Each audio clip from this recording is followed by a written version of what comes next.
Okay, let's talk about something here. First of all, I'd like to thank everybody for having me on this presentation here. What we're going to talk about is preparedness, mitigation, and Hurricane Harvey and how it changes the scope on what you can and cannot do. The first question is we're going to ask during this presentation is, what is preparedness? The second one we're going to ask is, what can be done as for preparedness and mitigation at this point moving forward? Now, let's start off with what is preparedness. Preparedness is basically being prepared, being in a state of preparedness for a national disaster, change in life events, or a life event that happens that changes the way you're living. For some of you that may be living or working on an hourly basis, that changes. Maybe you lost a job or whatever the case is. Preparedness is basically being prepared for the worst case scenario. That basically means being able to grab what you can grab, or having whatever you can grab when you can at a single most point in 30 seconds or less. If you cannot do that, then you're not prepared for anything. Preparedness is basically being able to drop everything that you know and do, grabbing your bag, your kit, your items, and leaving everything else behind. That doesn't include family, kids, but it's just, you cannot have no attachments whatsoever. You basically have to live a mobile life. And when you receive the instruction set, the knowledge of how to be prepared, how to live in a state of mobilization, you begin to understand that most of what civilians see day to day and how they live day to day is socially engineered. It's completely social engineered. Your jobs are created so that you work for that dollar, so that you give that dollar right back to where you got it from, from where you received it by the end of the month. Some of you don't even realize that you're in an exercise wheel. You're just a gerbil or a new hamster in an exercise wheel, running around your play city, thinking that you're actually living your life. By the time you reach 40 or 50 or 60 or whatever, you're trying to figure out what the hell happened. Okay, so moving on, let's look at the current scenario that we're talking about is Hurricane Harvey. Many of you think that's a natural disaster, and in fact it is. It in fact wiped out the lower United States economy. It was an economic weapon. Let me say, you can't keep using Harvey as a natural disaster as a weapon. Well, the fact of the matter is, some of us know that Harvey originated out of Mexico and Mexico. Yes, there's a heart there. If you look at the previous pattern, there was a test pattern months ago, back in maybe January, February, March, where the test pattern for that weather pattern itself, where it bounced the wave to, went from Mexico, came into Texas. In fact, it was so bad and so tremendous that it had all the birds rushing for cover, hitting the ground, rushing for cover in Texas and Houston and Dallas, in those areas. If some of you probably remember that. Or the test receiving pattern, and that was a scent pattern. That was the broadcast pattern. The receiver was actually in, I believe it was either in Louisiana or Mississippi, NASA. That's right. That was where the reception was sent to. If you take a look at Harvey, it followed the same pattern. It stayed there because one of the newest satellites that NASA have is a microwave satellite. And you know that the Earth is flat, or whatever the case is. get into that right now, but these low orbiting objects, satellites, are a microwave, are the heart. They can deflect the microwaves anywhere around the planet. Very high intensity microwave, send it up, send it to a receiving station, triangulate it, squeeze it in. Bam. You got your heat signature, you got your microwaves going on, you got a storm front. Same with flash coolings. In this case, this was a hurricane that was actually sent down, controlled high intensity microwave. It hovered there for a specific reason. It wiped out Texas. Now, some of you say, no, Texas is still here, but that's because you civilians just see things so in such normalcy that you couldn't even peek out your social engineering for just a second. And this is why there's special training for that. This is why those who are prepared are sitting right there helping you guys out. Why? Because you guys can't even peek out the social engineering for just a bleak moment to understand that, hey, what just happened? So now you have your FEMA down there, you have the National Guard down there, you have the military down there, you have the Red Cross down there, you have the nurse stations, you get all the preparedness troops down there, right? But your civilians can't do shit. It's too lame, but it is what it is. You can't do nothing. All your years that you've known life to be what it is, you felt so safe in the most dangerous economy that this country has ever seen. You felt so safe during it that now you think that all because you hit this natural disaster of Harvey that you can't possibly fathom that it could have been created, or that it could have been Mother Nature, or whatever the case. That you could not possibly fathom losing everything. You're that confident. You're that confident. You're not even the wealthiest people, but you were so confident in your lifestyle that it was impossible for you to fathom losing everything in a flash. It took less than 40 minutes, but your confidence was greater than that. And it only took them 40 minutes to take that all away from you. And now some of you are on the video crying because you're not being rescued or what the hell ever. It's gone. Do you actually think Texas can recover $160 billion? Do you actually think this government, who could not fix Sandy, who could not fix Katrina, is going to turn around and give Texas $160 billion? Are you that fucking serious? Are you that fucking insane? Do you think that you're going to receive $160 billion in federal aid from somewhere to fix your state, to fix your city? Knowing that's not aid, that's not free aid. That aid has to be paid back in taxes, yada yada yada, whatever, because the emergency fund does not even cover that much. Congress can print the money. Congress can order the money to be printed. But you don't have the economy. Texas don't have the economy. The United States doesn't have the economy where cash is moving through the economy, that everybody is spending money, everybody's earning an income and a good wage, and business is booming. It's not. You have this is not the 80s and the 90s. This is 2017 going on 2018 now. And you guys are living life like this is the best economy you ever had. Some of you can't even understand inflation. You think, oh, this is low, the dollar's low. Or this is the best thing, a low dollar is the best thing. It's not the best thing, because that means that you don't understand inflation. A low dollar means that the interest rate is so low that everything costs more than it. It takes $100 to print just $1 bill now. So if you have a low dollar, it takes $100 before you even amount to the amount that you print one fucking dollar. That means by the time you get $100, you're $1,000 in debt. By the time the government prints $1,000, it's $10,000 in debt. By the time the government prints $1 million, it's $1 billion in debt because of the circulation.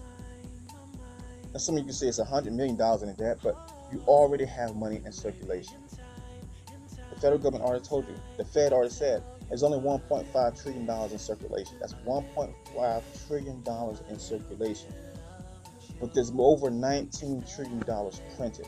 That means your checking account, the government's checking account, is overdrawn by $19 trillion. Do you understand that?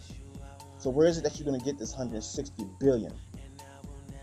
From the $19 trillion that's overdrawn? From what bank? From who? If Detroit went bankrupt, hasn't recovered. Sandy hasn't recovered. Louisiana for Katrina hasn't recovered. The country was supposed to be in a recovery. But you think that somehow you're going to get $160 billion to recover from the Hurricane Harvey. Now let's move on. The next thing is this. You guys have just been priced out of America. And what does that mean, being priced out of America? That means that your jobs are gone. What are you talking about recovery? What are you thinking? What are you talking about recovery? You're going to receive $160 billion to do what? The toxic waste dumps are now floating in your water. The bayou is now floating. You're living in a biohazard. The entire Houston Delta is a biohazard. It's going to take the $160 billion just to clean up the toxic waste from the livable areas. And the only thing they're going to clean up is the national parks, the large areas, the largest areas, the national parks, the stadiums, that which brings in the best and largest revenue. You guys are entities, you're private entities, you're personal private entities. You are responsible for yourselves. There's no recovery for you guys. You're not going to see that 160 billion. No more than the people in Katrina, or the survivors of Katrina seeing this 160 billion, or Sandy seeing the 160 billion. You're not going to see it. 160 billion, are you fucking crazy? Why don't you try to count 160 billion before you think you're going to receive 160 billion? Now let's move forward. That was talking about the cleanup by itself. Your jobs are gone. Why do you see your jobs are gone? Because the businesses are gone. So now you see the gas prices are rising, skyrocketing, because you're complaining about the price gouging because of the natural disaster. You're saying it's illegal. It's not illegal. Where do you think they get the gas from? I shouldn't say the gas. Where do you think they get the oil from? Huh? Where do you think they get it from? The refinery is trashed. They have to reship it in from somewhere else. That means that the pay probably the very place that the United States is screwing over, Venezuela. They had to reduce those sanctions, get rid of those sanctions, go right back into Honduras, go right back into Venezuela, rebuy that oil from down there, and ship it up to Texas just to start. The other ones were Trans-Canada. Where do you think the refinery is at now? How do you think the economy is faring now? So when you look at this whole situation, because you guys cannot seem to be geopolitical just for a little bit, you can't stop your exercise wheel for just a little bit to gather a sense of realism. Where do you think your economy is at now? You think that the red crumb? Where do you think that food's coming from? You're asking the brokest people in the United States to give you everything. When just not even a week ago, 2 weeks ago, you guys were talking about you was the best state, you was gonna secede from the union, you was gonna do this, you was gonna do all of that, and it took 40 minutes to wipe you guys out. It took 40 minutes to wipe you guys out, but you guys are the king of the kings of this country, Texas this and Texas that. It took you 40 minutes to be wiped out. It took this motherfucker 40 minutes to wipe you out.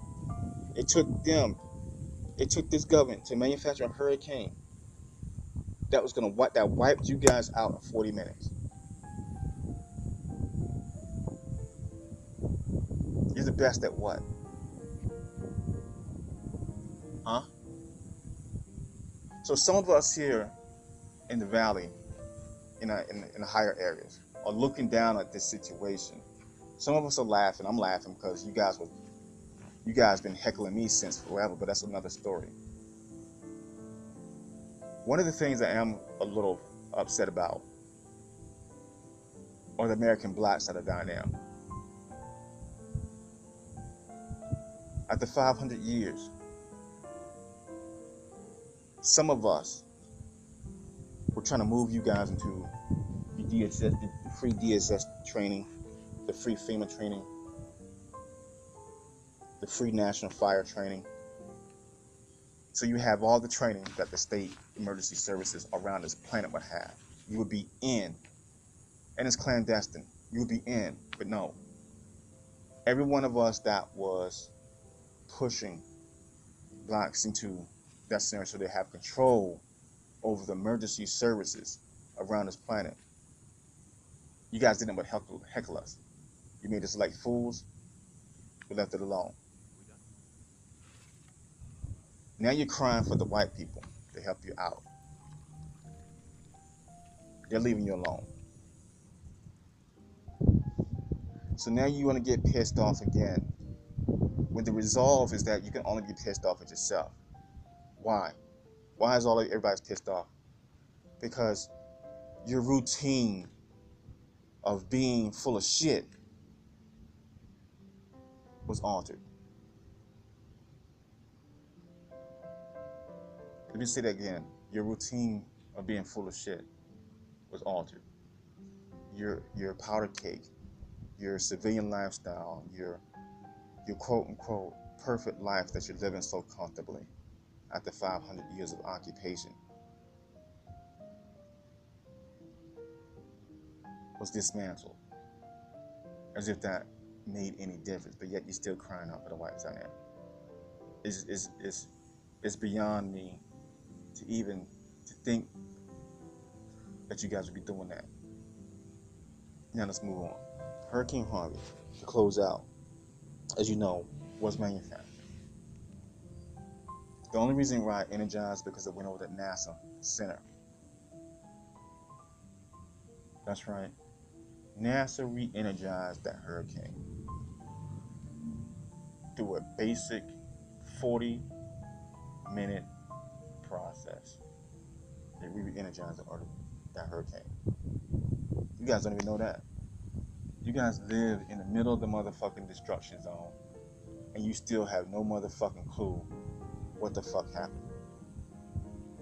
This is the shit that gets some of us so baffled, that you're living in the worst time, the worst economy. You're living day to day. You're broke. Some of you are so delusional you think you're the wealthiest because you're living off your emotional high that you're not as far off as the worst you've just seen. Now you're the worst of the worst, and now you want to start crying. But I digress from that. The economy is crap. The recovery system is crap. You think you're going to receive all this money for aid, and yet you're in a shelter in Houston, in Dallas, receiving food boxes from the Red Cross, who doesn't even know what the fuck is in it. And you think that's a continuing process. How long do you think that process is going to last? Not as long as the shelter can last. But how long do you think that process can last? Before you have to go back to your life that you thought you were living the best way possible, and now you have nothing. First of all, if you're white, you maybe have flood insurance. That's going to go back and fix up the house. But you're not going to be able to sell it because you're in a flood zone. Your whole neighborhood was in a flood zone, so your whole neighborhood was just flooded. That goes on record. Those of you that don't have flood insurance, well, the house might be demolished. And for the rest of you that just in the middle of whatever now, if you lost the house, you don't have flood insurance, whatever the case is, you've been priced out on that just like the rest of it. So the question was, what is preparedness when a hurricane can be controlled enough recognize. Ooh, baby, I be stuck to you like glue. Baby, wanna spend it all on you. Baby, my room is the G-spot. Call me Mr. Flintstone. I can make your bed rock. I can make your bed rock. I can make your bed rock, girl. I can make your bed rock. I can make your bed rock. Ooh, baby, I be stuck to you